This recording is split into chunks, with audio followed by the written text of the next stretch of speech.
Okay, let's teach you a new way to find the area of a triangle. So you've been taught this area of a triangle is 1/2 base times the height, and that works really well when you have the base measurement, length across the bottom, and a height measurement, which is the perpendicular distance from the tip of the triangle to this base side.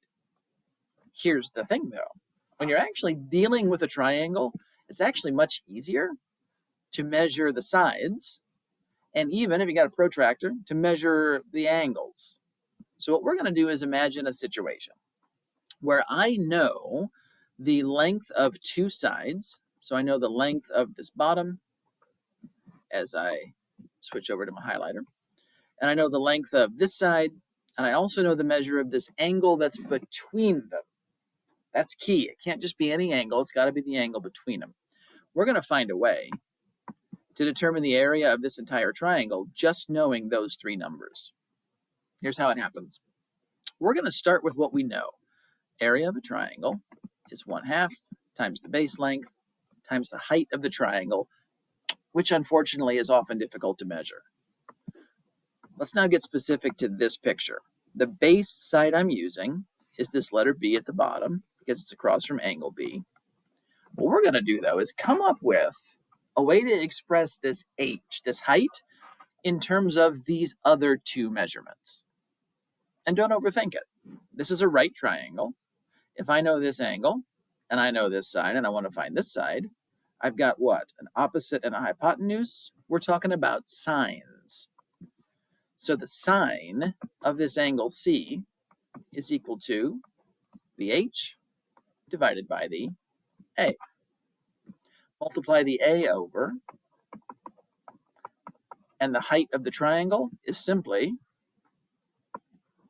as I come back over here, A times the sine of the angle measure C.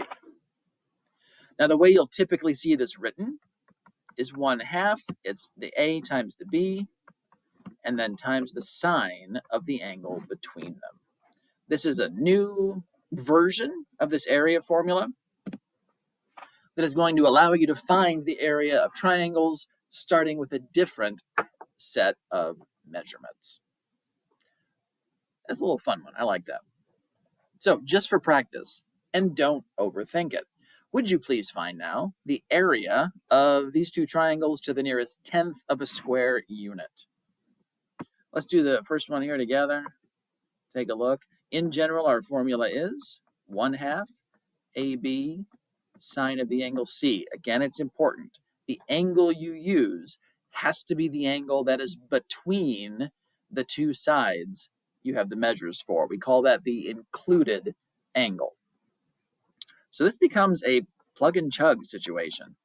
It doesn't matter which side is A and which side is B. One of the sides is 14, one of the sides is 13.7, and the angle in between is 57 degrees. Throw that into your calculator machine.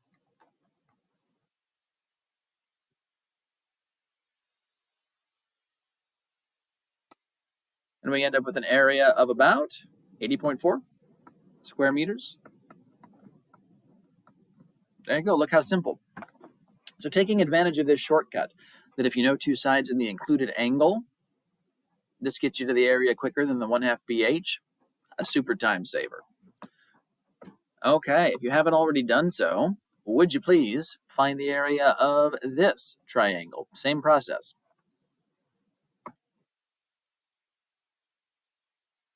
Hey, let's give it a check. Area this time, 1/2 times side times side times sine of the angle in between those two sides.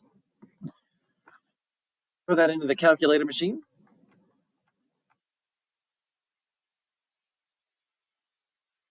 And we end up with about a 53.4 square meters. And there you have it. A new formula to find area of triangles, just expanding your ability to work with these fantastic shapes.